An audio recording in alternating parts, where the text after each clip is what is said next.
My name is Sadok Masliyah.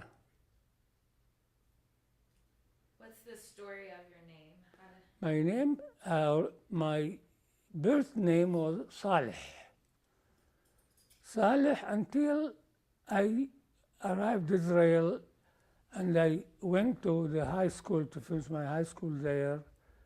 One of the teachers told me, Saleh is an Arabic name. We will find you a good name for Hebrew. I said, well, what about Sadok? I said, that sounds good, okay, fine. And since then I am Sadok, except with my family, still they call me Saleh.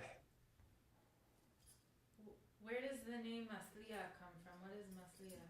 Masliyah is a Hebrew name which means successful, prosperous, and this word is mentioned in the book of Psalms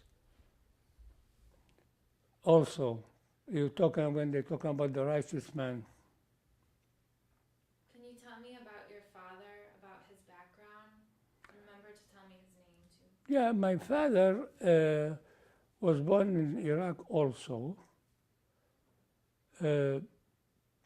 Apparently, the way I heard it from my eldest sister is that actually he started to make candies and so forth. For some reason, apparently, the business did not go well, and then somebody offered him to be an agent of a British company which sells dyes for clothes. So he was an agent there for them for many years, and the company was Imperial Chemical Industry. And he worked with them until the 70s. Yeah, it's a long time. And he did not know how to read and write. He didn't go to school. Or maybe he went few, but he was a successful person. Usually people will come mostly from the outskirts of Baghdad and buying merchandise from him. And think good about it that these people were very naive people, not involved in politics like Iraqis who lived in Baghdad, because Baghdad was commercial and at the same time place involved with politics. And can you tell me about your mother? My mother is actually married to my father, of course, but they are cousins. That was very customary, even among Jews. Not only the Muslims married cousins, but also the Jews preferred to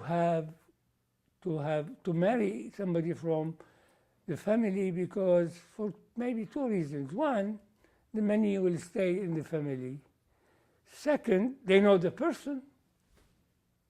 That is enough to marry, especially if the man has a good job and the woman is nice looking. That's a deal, maybe from birth, who's going to marry who in the family. How does your family observe Shabbat? Oh, traditionally, very much so. Can you say my family, this is Yes. how my family observes Shabbat? The way my family observes Shabbat is very traditional one, but not strictly traditional. Shabbat, we will have kiddush. We take a shower on a Friday for the honor of Shabbat. We dress well for dinner on Friday evening. We say the prayer together, Eshet Hail, Miyimsa, Chulei. Mom used to make food for Saturday. And the food for Saturday was consisted of chicken filled with rice, and overnight in a low flame that will be exactly ready for lunch. when we moved from the downtime, we intertwined, we are eating the lunch, Sabbath lunch, halibut from the tigers. They will bring it home. They bring it home, or rotated with overnight chicken. The older brothers were not really religious, because since my parents did not allow them to smoke inside the home, they will go up on top of the roof and smoke there, or outside smoke, not in Shabbat. As children, I used to go, my older brother used to go with my dad to synagogue, and somebody from the synagogue will come and knock at the door to wake up early in the morning to go to the synagogue. The synagogue we did not understand anything, although we took Hebrew in the elementary school, but we knew how to read Hebrew. We translate sentences from the Bible without understanding exactly what they mean, which word means what. So this helped in a way when I went to Israel, because I knew how to read. So we will go in a sunny day, we will go to a park nearby, and there will be vendors selling Romano lettuce or oranges, and we would eat those things in the park. In the sun, it was very pleasant to do that. Most of the Jews did that. In the morning, Shabbat morning, in the beginning of our street, there was a coffee shop. The guy from the coffee shop will bring tea ready to go. We put it here. And the same thing, we'll turn on the lights and turn off the lights. On Saturday night, off, and then on, and then during the day, turn it off. Of course, in Shabbat, it's a good occasion to go visit, or the people come to visit us. What was your neighborhood? I lived, when I was 7-6, mixed neighborhood. The beginning was a mixed neighborhood, but when you go in the narrow alleys, it ends up to Jewish neighborhood entirely, where the Jewish schools were there, the synagogues, most of the synagogues were there, and yeshivot were there. That was a mix. But later on, when we could afford it, we moved to Batawin. This is kind of very nice neighborhood. And in the street, most of them were Jews, except one home opposite to us were a Christian family. And in addition, there was one Muslim alone, living alone in a few houses next to us, who helped a lot. As neighbors, he protected us in the Farhud, that he didn't let anybody enter the street. But he would come every evening almost, or before evening a little bit sometimes. All the Jewish guys will play soccer in the street. So we will stop the soccer until he passes.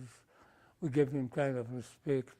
And he was in a very good relations with the Jews in the street. What happened during the Farhud? How did he protect you? He would go in the street, he would bring two guys, you will put one here and one here, and you will not let any of those robbers or whatever coming to the street. You will the Sheikh Amarak, the Hajji said that, nobody will enter. Nobody will enter. This happened. But of course, because of good relation, because the neighbors, his neighbor, immediate neighbors, will make him food and will give him good wishes in the Muslim year, or when he come back from the pilgrimage and so forth. So we were in a very good position. With the Christians, we were very afraid. The Christians spoke the same dialect almost like we Jews. There was any problem to communicate. But when you communicated with Muslims, we have to adapt ourselves and speak in the Muslim dialects, not Jewish. I feel even if there is, like, a group of 6, 7 Jews talking, they are Muslims, one Muslim, they speak the Muslim dialect. They try their best to speak it. Were there other sort of things that made you feel like a dhimmi, or that you knew you were? Yeah, of course. You see, when we went in the lower middle class area, mixed area, we passed through Muslim area, but we were just kind of very, very kind of aware of what behind us, who's going us, behind us, who's walking with us. So but we were kind of feeling unsafe. That's the word we use, really, unsafe. In a way, maybe they will do something to us or something harassing us. But sometimes it happens they harass us too, But once we just pass few yards, we are a Jewish neighborhood, we are at home, Did you have friends who were not Jewish?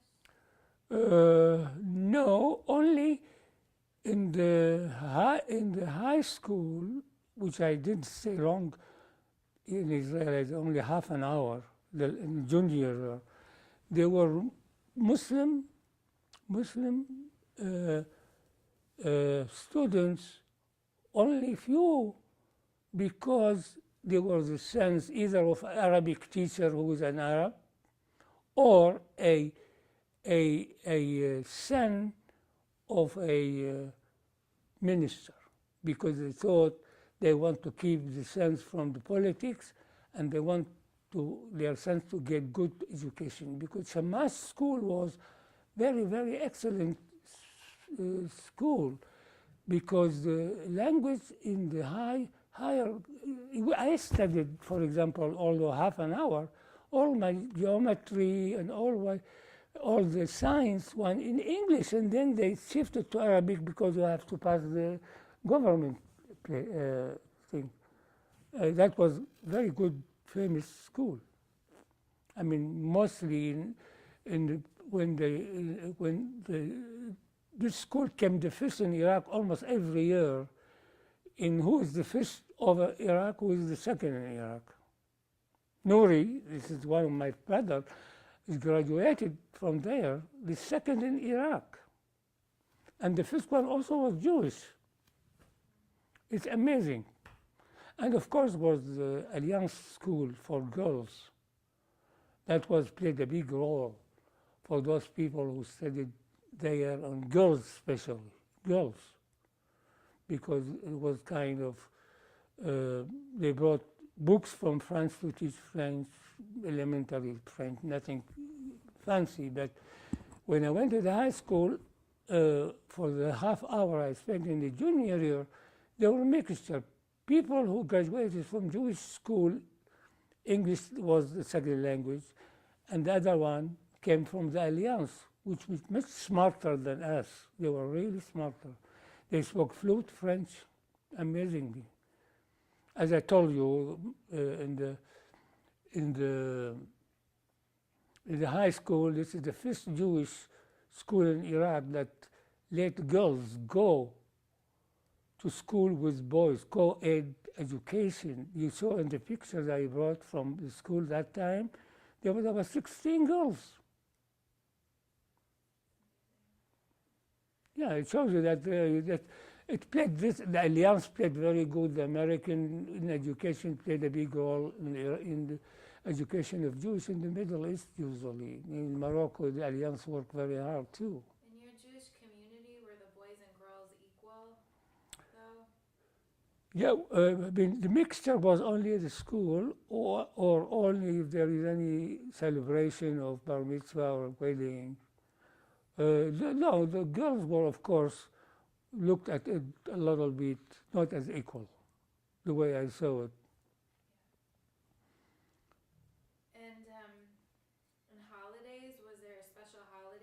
Oh, forward to every year? Passover. Passover was our favorite because all the kids in the family, we make a kind of comedy show to the people. About 50 people will be together, all the family, brothers, cousins, sister and brother of cousin and so forth.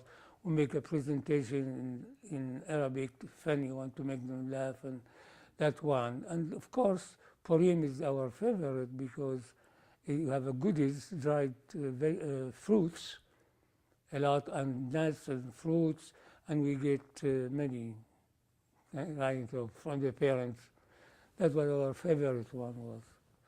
Can you talk? Oh, the sukkah was a big event. We built our sukkah in the balcony, overlooking the street. We slept, two brothers, we slept there. The neighbor did the same thing. Yeah, it's really something. Good memories I have from Iraq. Any other little good memory stories that are coming to you right now? Good memories, we were at school, kind of, some of us will talk to a teacher to divert him, and we will put some syrup candies in the pocket of the teacher. But the teacher was so naive that I still feel pity for him. It was kind of a big thing to do with the teacher, who would care? Yet in the breaks between the hours, they were very strict teacher with the stick in his hand if somebody running too much in the yard. Can you talk about the Farhud in Arabic? Just briefly say what well- happened in Arabic and what the Farhud was in Arabic and what happened to you in Arabic. الفرهود هذا ساقط بالعيد يومين بالعيد معنا. هذول جو قبيل من أهل بغا، مو بس من أهل بغداد، جو من بغا بغداد، جو من الأرياف من بغداد. وكان من ناحية سياسية كان فراغ سياسي، لأن كان كلش تأثير ألماني. القنصل الألماني بالعراق كان ثنائي إسرائيل، وكان أمجد الوطنيين العراقيين ضد اليهود كلهم، والمفتي مال فلسطين كان أمجد فعال كثير ضد اليهود. ولهذا كان في فراغ سياسي، ما كان. والولي العهد والملك فيصل الثاني كان ولد، وخاله كان اللي هو القائم مقام كان هو وصي يعني هو مسؤول على الملك، لأن الملك كان أقل من 18 سنة. فانهزموا كلهم، وانهزموا. جو الإنجليز، الجيش البريطاني جاء للعراق، والجنود كانوا مو بس بريطانيين، بل كان هنود كثير بيهم، كثير. هم حطون الوضع شوية، لما شوية على كم شوية هدى الفرهود نهبوا بيوت، اغتصبوا نسوان، قتلوا حوالي 180 يهودي، مغوا رجال وولاد، مات بالفرهود، ما عدا الدكاكين نهبوها، البيوت نهبوهم، ما ظلوا. يعني كان كل الوضع كلش هاد. بس عقب الفرهود الوضع السياسي تحسن، والتجارة كثير شوية كثير، واليهود الوضع باليهود تحسن. بذاك الوقت مع كل هذا عمي والعائلة كلها مالوا راحوا فلسطين. راحوا فلسطين. كانوا السيارات تجي سيارات نيرن كانت تاخذهم من بغداد إلى فلسطين، سيارة بس صحراء تمشي من الأردن تروح على إسرائيل. حالة الفرهود أثرت كثير على اليهود، بيناتنا النسب بالعجل. يعني اليهود انسوى من ناحية الذي انشغلوا بالشغل، حصلوا أكثر فلوس، بس راح بذاك الوقت أمجد كثير يهود راحوا للهند، راحوا البونا هاي في الولاية صوب ولاية كبيرة، بالكثير من اليهود راحوا الكلكتة.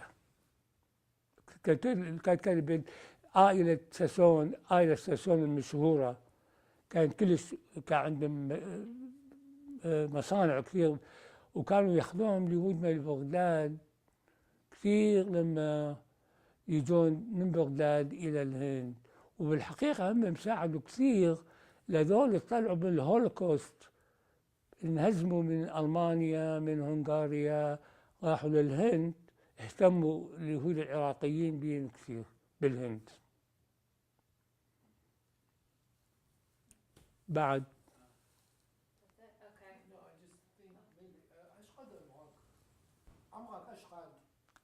بالفروض حوالي 15 14 اقل من لا 12 10 8. الذكريات مالي انا كنت اختبي. اوه بالفرهود، برافو، ذكرتني. ثانك يو. الفرهود وين اخوي الكبير كان عنده خبرة كثير بالالكتريسيتي، بالكهرباء، حتى واخترع حكاية حتى تيل وايرز، خلات الواير على الباب من السطح مالنا، حتى إذا جو الإسلام جو من كان عندنا سطح مع روفتوب، واحد يقدر يعبر من شخين إلى شخين، من نيبر إلى نيبر، يعبر من هون لهون. خفنا لكون يجون من هنيك، مو بس من الباب الموجود على الشعر، بس خلى تل كهربائي على الباب بالسطح، وعلى الباب بالحوش الذي هو يروح للشارع. هذا من حط لك الكهرباء بينه، واحد يصير عنده هزة يعني مثل ما تقول يتكهرب. وهاي الحمد لله والشكر ما كان كل شيء عندنا، يعني ما كان حاجة يستعملها هاي. بس ويعني هاي كان مهم كلش كثير. وانا اذكر بايام بالفرهود، لا اعتقد هاي كانت ما بالفرهود، بس هاي كانت شيء قد اقول لك الساعة، كانت بالتأسيس دولة إسرائيل قبل 48. خفنا لكون يصير مثل الفرهود، كانوا يهجمون علينا. فقبيل كانت نوعاء من إسرائيل ببغداد، كانوا ميشنريز يجون. إسرائيل كانت تبعث أوادم حتى يطلعوهم اليهود من بغداد، يهربوهم من بغداد. وحصلوا على أسلحة مزيد. بالحقيقة النوعاء كان أندر جراوند، يعني نوعاء سرية، كانت حضرتهم لليهود من بغداد حتى يدافعون على نفسهم إذا يصير مثل الفرهود وقت إسرائيل تأسست ب 48. فأخوي اشترى مسدس. المسدس وين نخبينه المسدس؟ أول مرة بحياتي كان التزمت مسدس، وقت كان عمري 7 سنين هيك الشيء.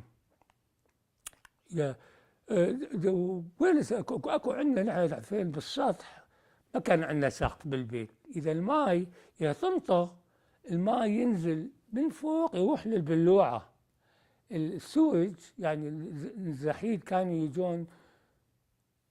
ينزلون جوا البيت حتى يشيلون الماء بالسطيب، واحد سطيب من الماء سطيبين، وبعدين يشيلون كل هاي الطين الذي تأسس هناك، يشيلونه للزحين، للزحين للسورج بيبل، يجون يشيلون الماء من جوا البيت. فهمتي؟ خفنا بقى اسوي شلنا الطبوق صوب هذه البلوعة وخلينا المسدس جوا، خبينا له المسدس هنيك حتى بس يكون حاجة نحن نستعمله. ما كان حاجة مثل ما قلت لك، يعني حتى بالأيام تأسيس إسرائيل ما كان حاجة نستعمل كل شيء، ما كان يعني مثل الفرهود. Okay. go back to English now. Yeah, okay. Thank you. Welcome. I didn't understand. Yeah, it's good that he reminded me, very important thing. Yeah. So can you talk about 1948 when Israel was established and what you did and what happened in Baghdad? Well, but back in general, of course, the Jewish people, after, when Israel, even before that, since the Farhud, we did not feel really secure. We sometimes you have friends, but still we were not like we will respect him, but suspect him. That's something like that, really. So it was fear all the time. There was fear. It wasn't kind of then. They were underground Zionists because there were missionaries from Israel coming to Baghdad, and they convinced they actually. But this missionaries all Israel, the Rabbi Hacham Sasson Khduri was against any Zionist activity in Iraq because he was fearful if it is discovered it will bring disaster to the Iraqi Jews. So he did not go to Israel. He went to England.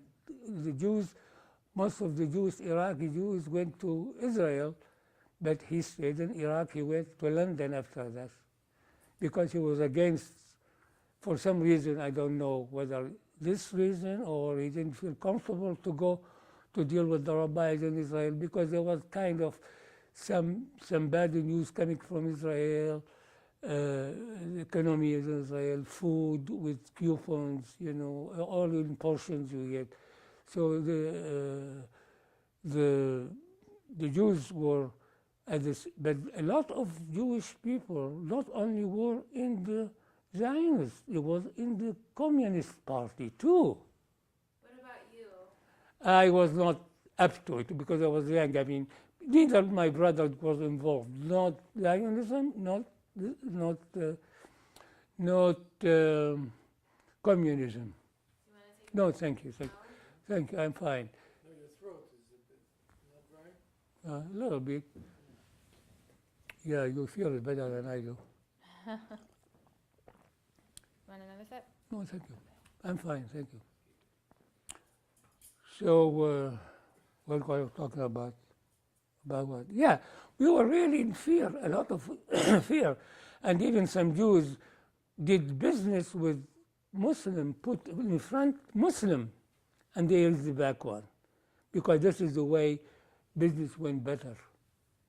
Did anything happen to you in those years of living in fear? Were you ever beat up? Did you get into fights? Oh, yeah, as I told you, I was younger than 18, and the government did not let anybody leave if he's younger than 18. So my brother, older brother, left illegally through Iran to Israel.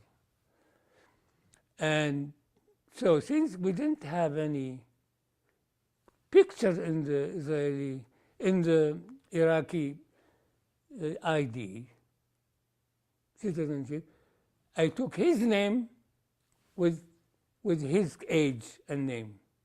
And when I went to Israel, I sent to my age and my date of birth and my name to the real one, and we have to do it in the court. And my uncle, who had been there after the 41, testified that I was born in Rosh Hashanah and so on. So, and then that's the way it went there. And then when I went,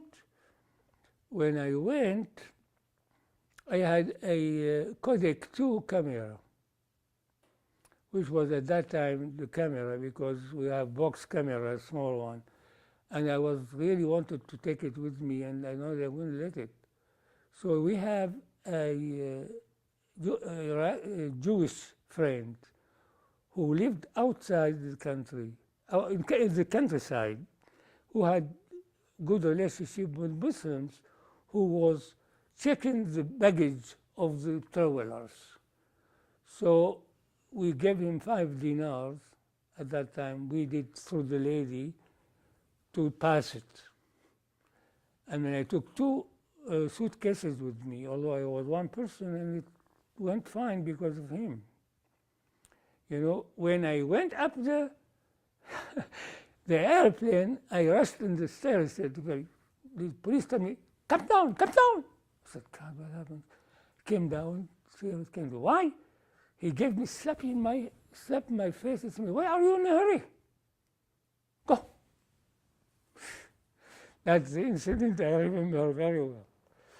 That's why I remember. And when we use, of course, in the Jewish street, we playing soccer, and kids from coming back from construction, they were kind of very low, you know. We were kind of very harassing us, you know. Until one time we decided if they come, the husky among us go confront them. And he did that. It was two of them. We were 6, 7 of them. Everybody gave him a kick, and they ran away. They learned their lesson. They wouldn't come again. They wouldn't go. And that happens. I remember across the street there lived their family with 3 grown-up, really husky people, you know. And I remember one time, I don't know what happened, I just saw the scene. They caught somebody, Muslim guy, he bleeded because the thing they gave him. They were courageous people. They were courageous. They didn't care. Can you tell me about the day you left?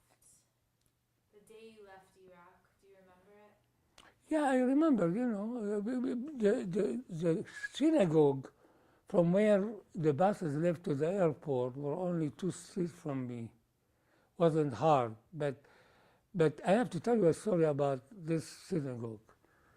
It was very nice synagogue, no doubt, but all the people who worked in the registration of those people who are leaving were Jewish kids, Jewish people wrote down everything, who's going, when they are going, the list and all this.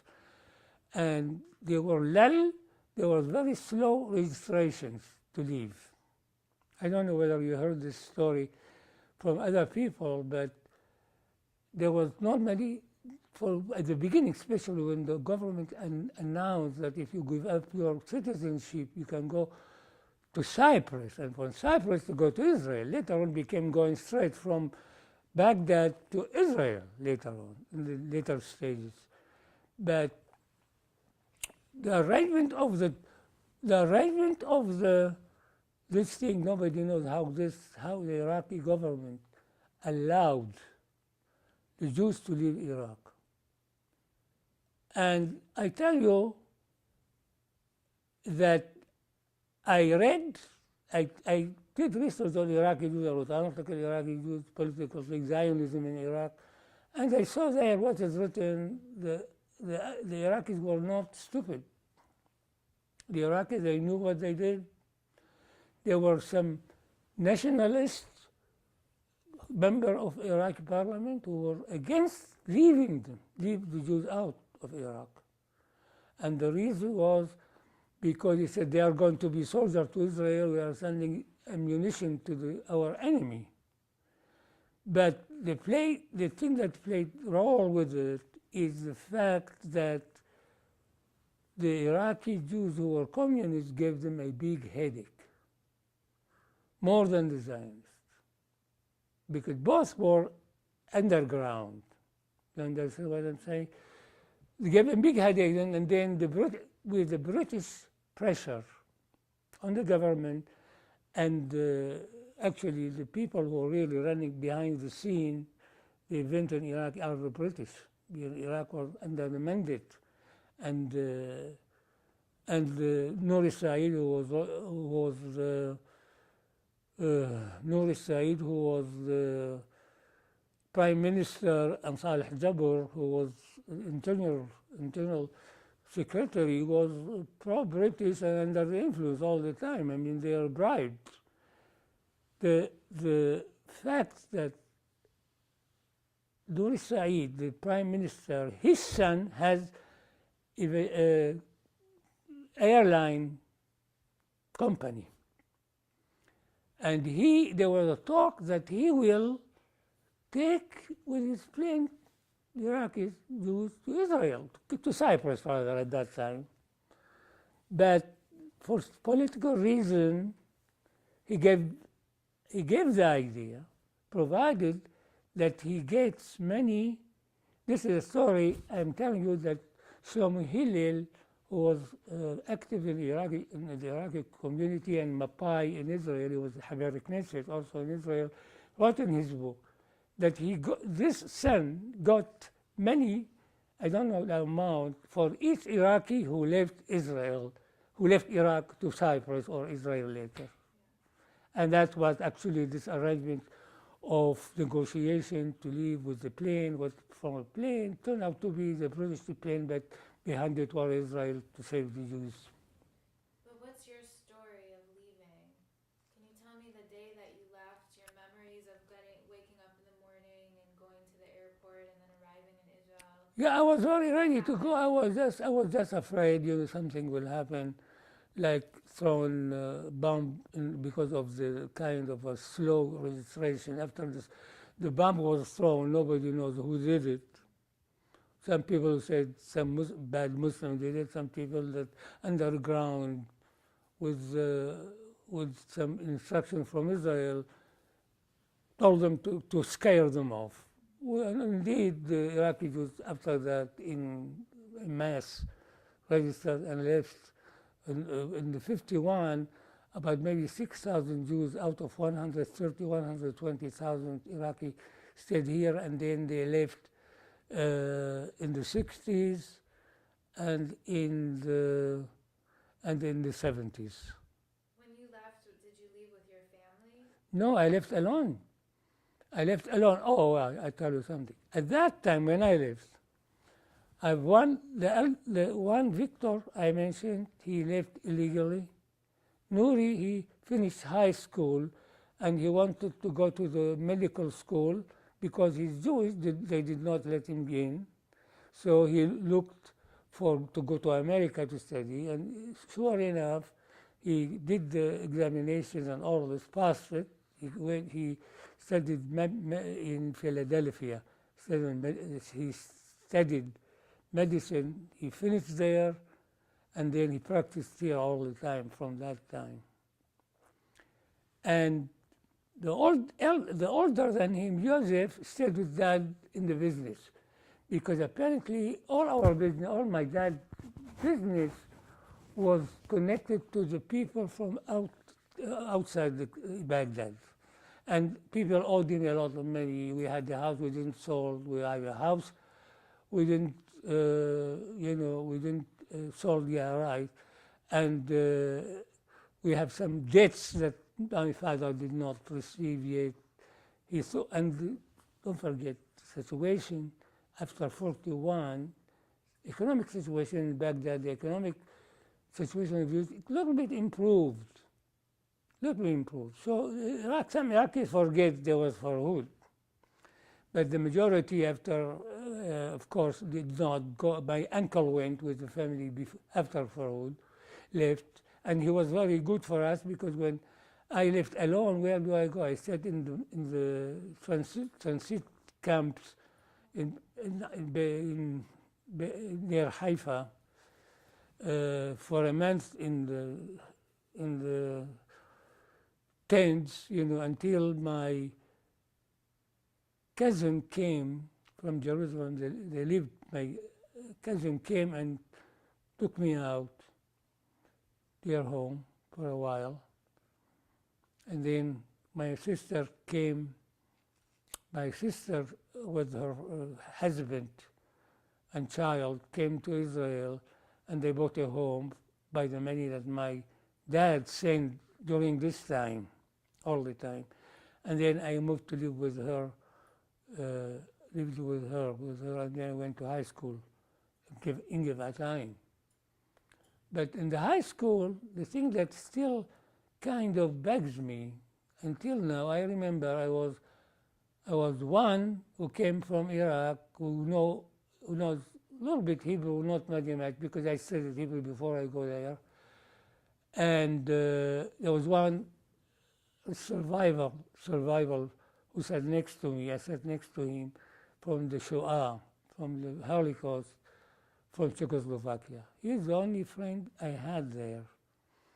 And all these kids were involved in youthful movements.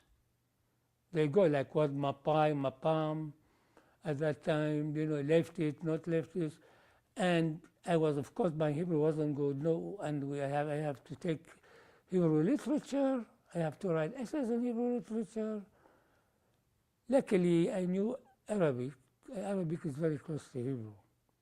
And it really, I'm surprised how I made it in the high school, really. So, but nobody offered, this is the point I'm trying to make, nobody offered to teach me some Hebrew or help me with the literature or Hebrew subjects. Nobody. Although actually I went with them with these activities, activities and so forth. Nobody. But when I went to the Hebrew University to make money, I went in the summer to Beit Shan, which is very hot and humid, with the scorpion on the floor, walking. Honest to God, I'm not kidding you. Scorpion, I taught Hebrew to Olim Hadashim, to new immigrants. I taught Hebrew to Iraqis. By any means, it was Iraqis. It was Iraqi Kurds. But it was quite an experience, really. Iraqi, those people were stung by scorpion. Nothing. He will continue to see the movie. They play the movie. He sat down and played the movie until finished. He went to the clinic. He gave him. It's amazing. But I tell you, the difference actually, in Israel, actually, it was kind of. I saw they changed Saleh to Sadok, but they didn't change Stratsky, all Ashkenazi name. They stayed the way they are.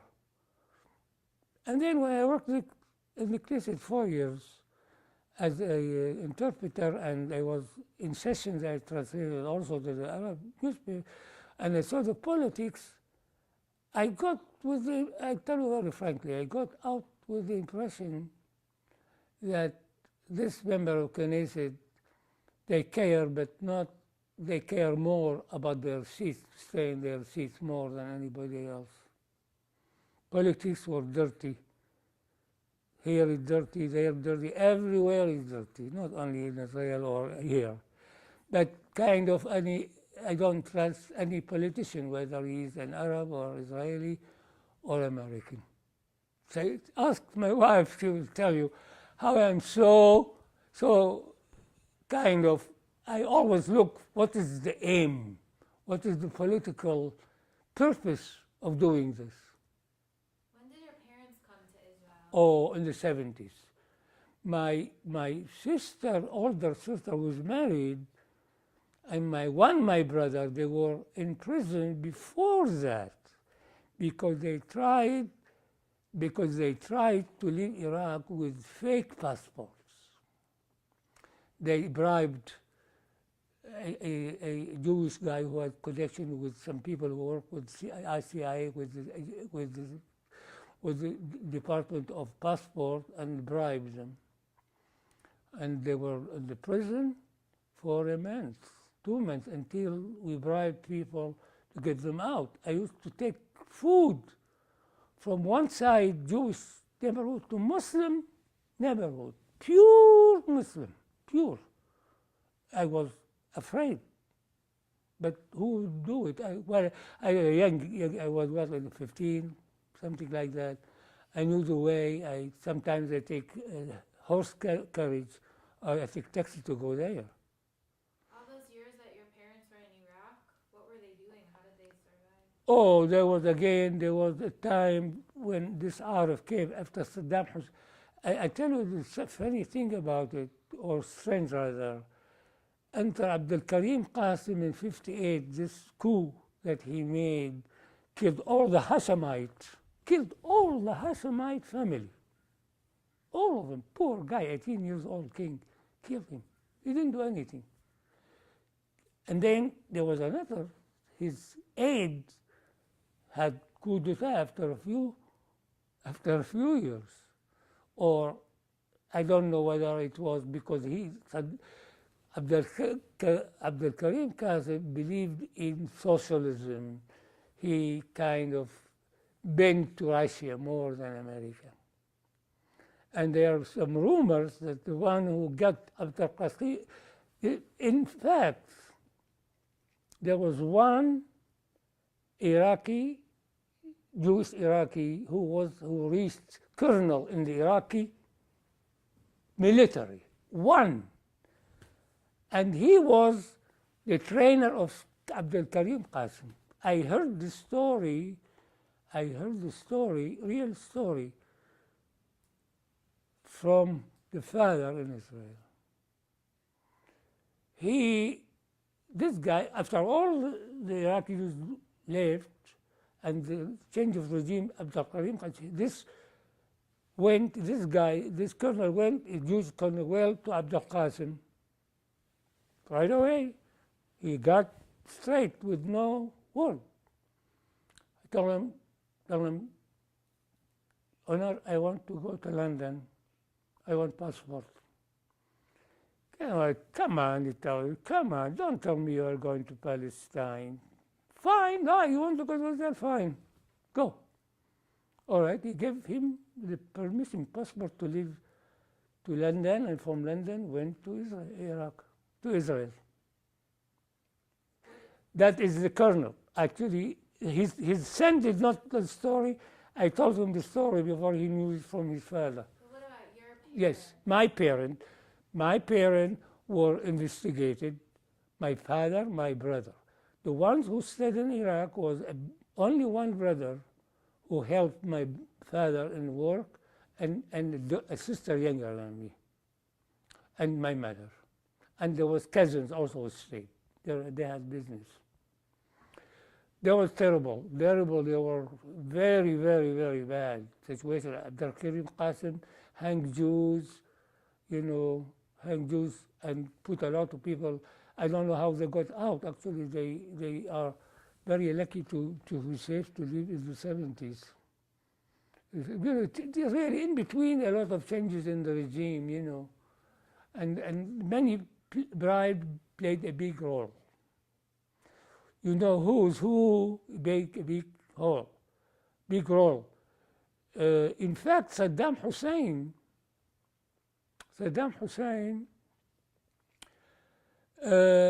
was very generous with the remaining Jews, believe it or not, favorite in a way that in Passover you will give them more Passover celebrate.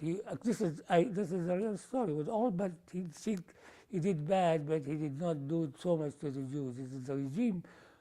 Personally, he did not do bad things, as we know he did to the other people. He was a dictator. But the Jews were also afraid. But at the same time, in Passover, he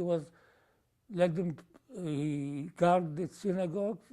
Not many Jews left Iraq, don't forget. And the few Jews left in the 70s when the British occupation of Baghdad. There was one, I think, from here, and I don't know what organization went to Iraq and brought old people. I don't know whether we saw it in the TV. Brought to Israel, and you don't see the person old who was going like this. He went to Israel in Bet Avot, in Bet Skanim, for older people, look healthy, and he was afraid to leave because he said, I will not make it. That's the end of it. But my family suffered a lot in that period. And when my father left, he gave, honest to God, he told me he left the home with all the furniture. He could not sell anything because they know nobody buys.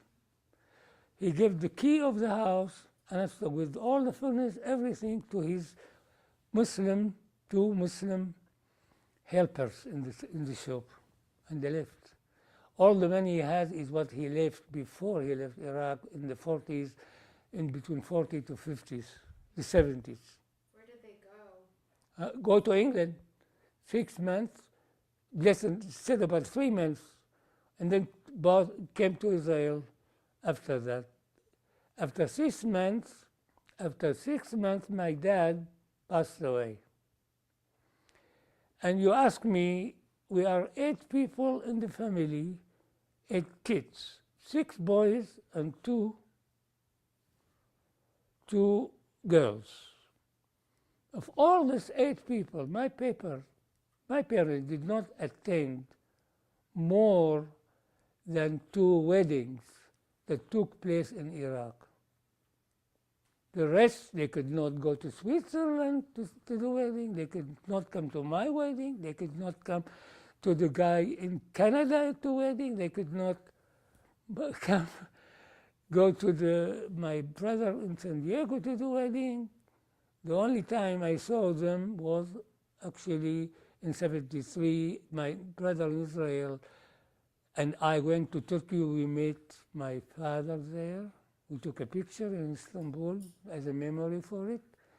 And later on, when they went to England, I went to see them in England from here. And the only time we got together is when my dad passed away in Israel. All the family got together there. That's the only time we saw each other all together. Can you imagine that? That is the reaction. I mean, you tell me they talk about Palestinians, we suffered as much. We suffered as much. The Egyptians suffered as much. And although actually, with all this thing, let's be frank, the existence of Israel was a reason or a cause to happen what happened to the Egyptians, mainly to the Middle Eastern Jews, the Egyptians and Iraqis, and less in Morocco. But the question is, I ask myself, so what? Suppose Israel was not in existence. Tell me that they would not have come to the Jews, pick on the Jews? They would have. They would have. The fact that after we left, after the Egyptians left, tell me, how many children in Egypt, Copts exploded? How many Assyrians were in jail in Iraq? Not Assyrian. It's a very ancient from the Aramaic. They speak Syriac, Aramaic, very close to Aramaic until today. Do you want a sip of water? Yeah, if you give me this. Yeah. Yeah, you see what I'm saying? Until now, they speak Syrian. And the Kurdish Jews speak English. Sabbar, did you meet Sabbar? Yeah. You met Sabbar? His son wrote a book. You read that book. Fantastic book. His name, I can't, Memories of My Father. My Father's Paradise. Yeah, My Father's Paradise. This book you have to read because he gives you the background so well. He gives you so well that you would not imagine that this guy, he was born here, this guy. He went to Princeton, I think. He went to Princeton. He decided to go to Turkey, to Iraq, to the Kurdish Iraq. Oh my God. But don't forget, in the smuggling, not only Muslims, Kurds, the Kurds helped a lot, because they have national interest, of course. That's why. If you had to tell Iraqis who are still living in Baghdad today a message about your community and your history in Arabic, Yeah. if you have a message for them, what is it? What do you mean by that? If you had to talk To to tell. Iraqi right here and tell them about you and your family and the Jewish community and how you're an Iraqi Jew, what would you want to say to them? A young person, but you can talk to me. اوكي. اعتقد انت في القصه بالي سمعتنا من هون. يعني واحد اسمه يقول نقول الحمد لله والشكر طلعنا من بغداد وعشنا على الأقل صار مصير مالنا مثل باقي اليهود بإسرائيل. الحالة الاقتصادية من اليهود تحسنت كثير بإسرائيل، لأن أغلبية اليهود العراقيين كانوا من المستوى الواطئ شوية، ما كانوا زنجانين، وهذول الزنجانين كانوا ما جو راحوا لإسرائيل، راحوا لندن، راحوا لأمريكا، راحوا لكندا. بس قل 100,000 حفلة وشكر نشكره، عندنا أولاد صار كبار وبدولة موجودين ديمقراطية وعايشين بنعمة وسلامة. بس ولو أعتقد أكو حسب ما فهم أكو لسه فقر بإسرائيل. بس من الفقر؟ من هذا فقير بإسرائيل؟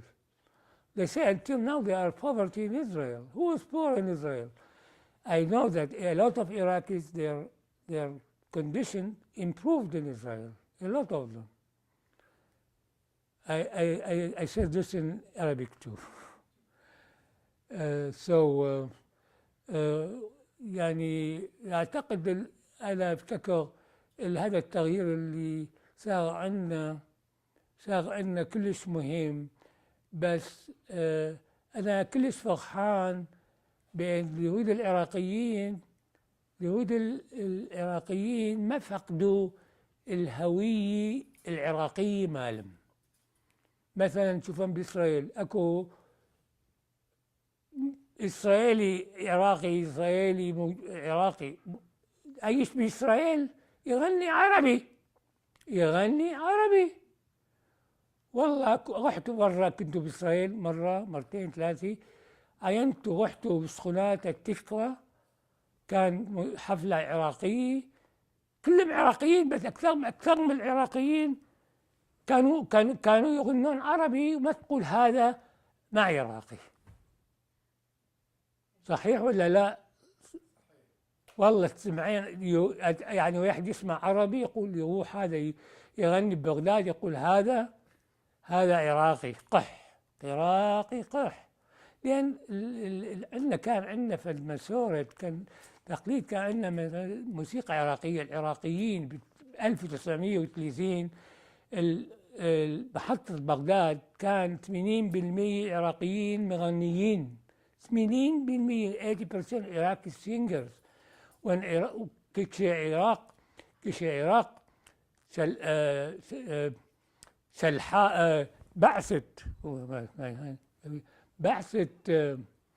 بعثت موسيقيين إلى مؤتمر، كان مؤتمر حفلة موسيقية بالعراق، كان أغلبهم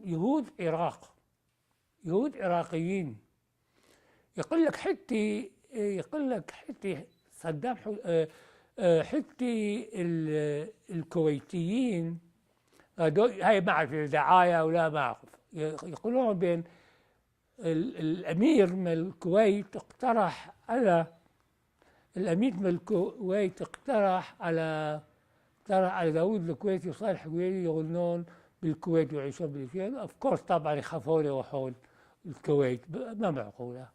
حتى هذول راحوا يعني كان عندهم الشبحوط بالعراقيين، الفيلام العراقيين، انما العراقيين بالعبراني هي عربية. البيوطيم الغناء عربي، الكلمات غير مات. يوم كيبور، يوم الصلاة مالنا، يوم الكيبور، يوم الغسل سنة، الهجدان نقاه رحمة هاي عراقية، مو غير عراقي، موسيقى عراقية هاي. If you have a message for your grandchildren and about their Iraqi heritage in your life. إذا عندي مسألة، أشكرك. Thank you very much for reminding me to tell that, because I think they should not lose their Iraqi identity by all means. They should not be shy, although they were born in Israel or in Canada or America, from Iraqi family, to speak their own language, their heritage, and they should really listen to Iraqi music, Iraqi Jewish Iraqi Jewish or Egyptian Jewish Arabic because من كل الشرقيين هسه ماكو واحد مثل العراقيين هو يقول أنا عراقي. شوف Egyptian مصري إذا هو مصري يستحي يقول هو مصري يحكي فرنساوي. وذاك هاي فشي معلومة هاي.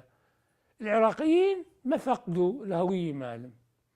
وقت أنا كنت أدرس عبراني هون بالديفنس لانجويج بالمدرسة العسكرية هون.